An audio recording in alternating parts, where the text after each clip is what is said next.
Well, we are in the Biltmore Fashion Square, and it's the home of a number of high-end stores, and we're outside one of the two area Apple stores here.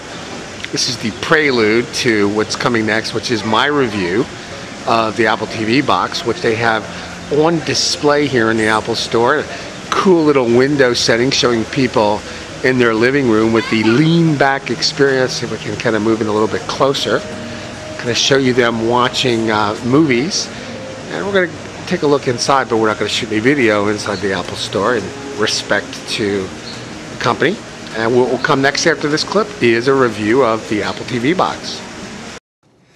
All right, so we're at the Apple TV store, and now we're in our home, and I am the proud owner of an Apple TV box. And over the next minute or so, I'm going to show you the Apple TV box, how it works, why it's cool, and some other things about it. Okay, so here is this little Apple TV box. It's quite small, maybe weighs about 5 pounds or so. Out of the box, it's quite simple. It's got some cords in the back. You have your choice of being able to use an HDMI interface, that's high definition multimedia interface, or traditional cords. I just simply, popped it out, put the power in. I'm going to kind of go behind my television set here. And right there is the HDMI plug. I popped it in there. I popped the audio cables in the back down here behind my receiver.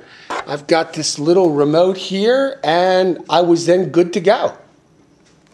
Okay, so the first thing I need to do is to change my source to HDMI 2. Well, hold on a second, let me just kind of move it around a little bit.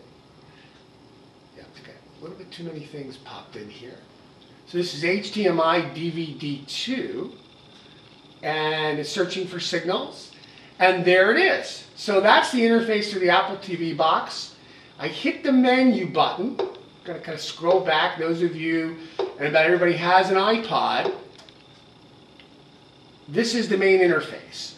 So you see at the top, movies, then there's TV shows, music, podcast, settings, and sources.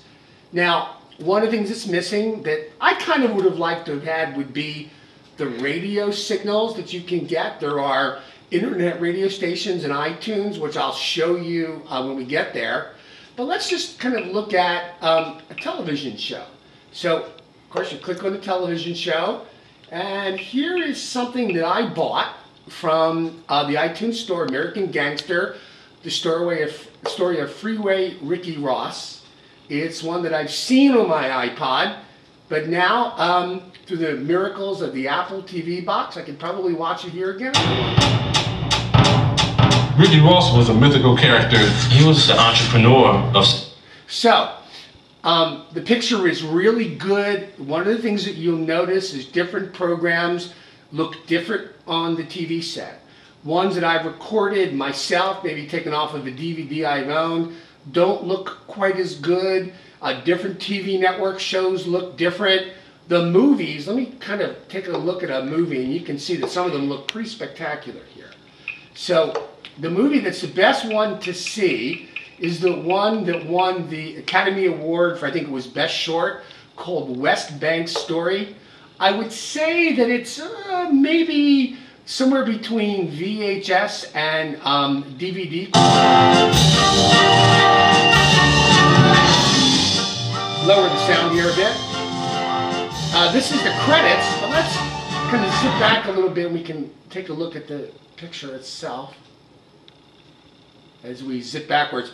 But this is pretty full screen, close to DVD quality, and I think over time you're going to see things be made for the Apple TV box that will be of that kind of quality. One more quick look at the menu.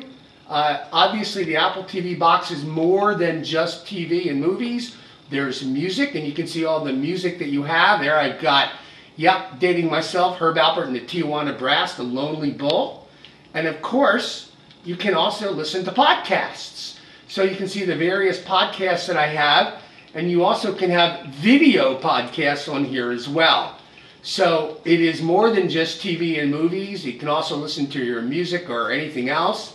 Here's a podcast that I Hello, had. everybody, and Here's thanks the for tuning sound. in. You're listening And to Cook Me on the Radio. that's a quick with look Jeff at the Apple Fisher TV for box and how August simple 8th, it is to use. 2004.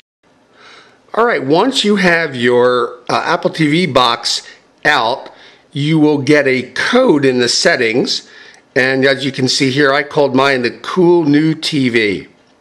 And it shows you up here, it kind of shows you what the Cool TV is. It allows you to sync up. We can kind of take a look here, see if I can do multiple things at the same time.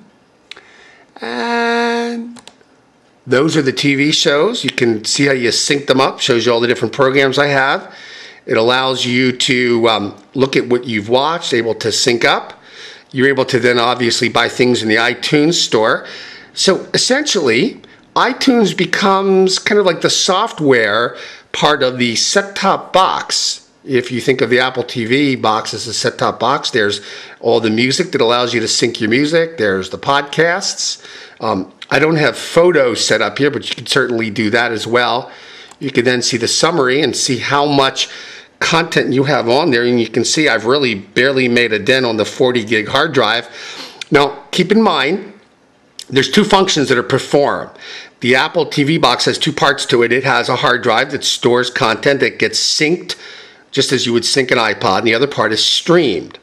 See, and I said before, I'd love to have this radio tab here that syncs over to the iPod, to the Apple TV box, but that's probably yet to come. So a great first effort here by Apple to really change the game and to overcome that huge hurdle of getting content into the living room. And it'll be interesting to see how the market reacts and how other people react. I have an Xbox Live here in my house, and I've been playing around with getting content on that, and I'll show you that at some point as well. So a big thumbs up to Apple TV for the Apple TV box.